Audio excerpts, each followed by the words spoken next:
عليكم يا بدايه مستلمينها. اجل في سالفه طيبه عند ابو معدي وقد قصها لي وذكرتها انا في ربيع القوافي مع ابو سندس عبد العزيز القرشي. فقصة جار لهم ولكن حبيبنا الشيخ علي بن معدي بن باروك العتيبي ساقها ولكن باللهجة السورية اللي يعني كثير منيحة يعني فأنا بنسمعها منك أبو علي يا أبو معدي. هو سوري هذا أو لبناني اللهجة اللبنانية عفوا. هذا جارنا قبل 20 سنة ما شاء الله. وكنا في فتوة الشباب ذيك الأيام وما شاء الله أبو عبد الله كان من المغذين يعني الأشرطة والشيخ عايض القرني وسعيد بن مسفر. فكنا يعني في حالة استنفاذ. فقلت أنا وولد عم لي يا أخوي جارنا اللبناني ذا ما يصلي وش الحيلة معه؟ قال والله رأيك. قلت رأيي إن نخش في عينه نعزمه وإن هذا. المهم اني كل ما حاولت بخش معه ما يعطيني وجه. ايوه يصرفني. السلام عليكم قال اهلين وسهلين ومشى على طول. يوم من الايام صار على واحد من عياله مشكله. فجأة ان الباب يطق. فتحت الباب السلام عليكم. قلت وعليكم السلام. قال مساء الخير. هذا راعي طويلة. قلت مساء النور. قال بنوقف على باب. قلت له تفضل. دخل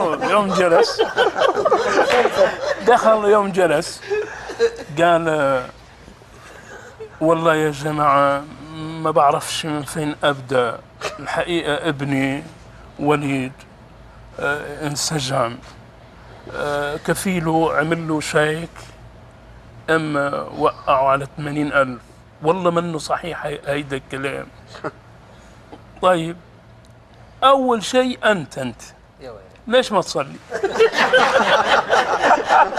جابها الله لك يا أبو معدي. جابها الله. أول ما بهنت أنت الحين نحاول نخش معك ما تعطينا وجه. جابك الله على راسك. هو معطيك من الخامس. مرة ما يحتاج لو في السادس الظاهر.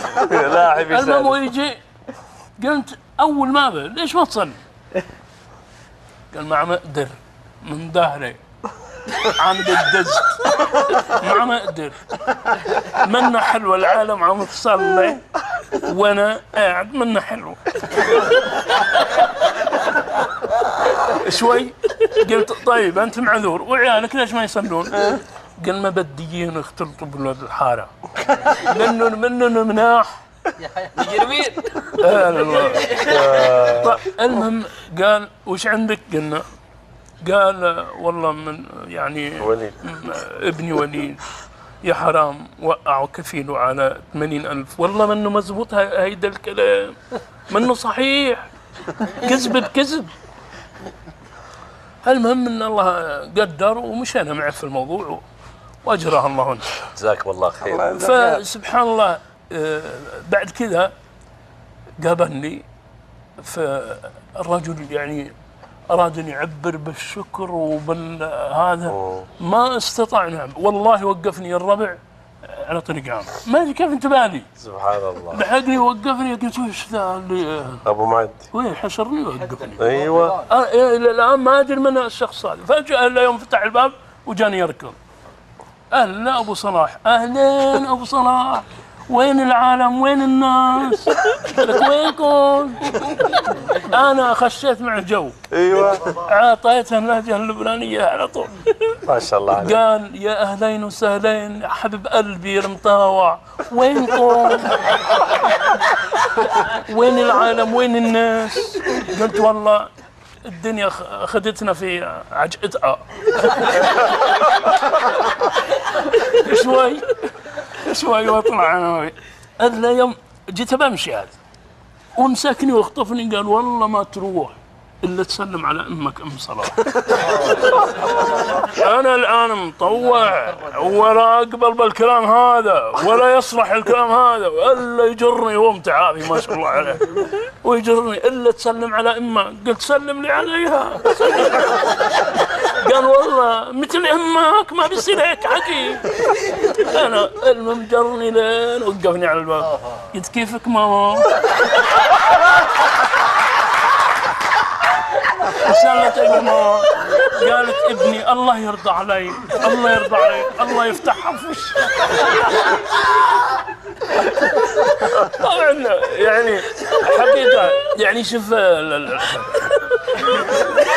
كلام بس يوم قال الزمن ايه هذا الشاهد. الشاهد صدق ابو عبد الله. كان ذيك الايام مع بداية الدش ايه وفيه واحد من ربوعنا اللي معنا ما خلا من يعني مازح وهذا. قال يا ابو صلاح نبيك تمد لنا سلك. قال ايه ممنونكم كثير بمد لكم. قالنا احنا ما عندنا تلفزيون مو بعد. قلنا والله ما باقي الا هي تمد سلك بعد.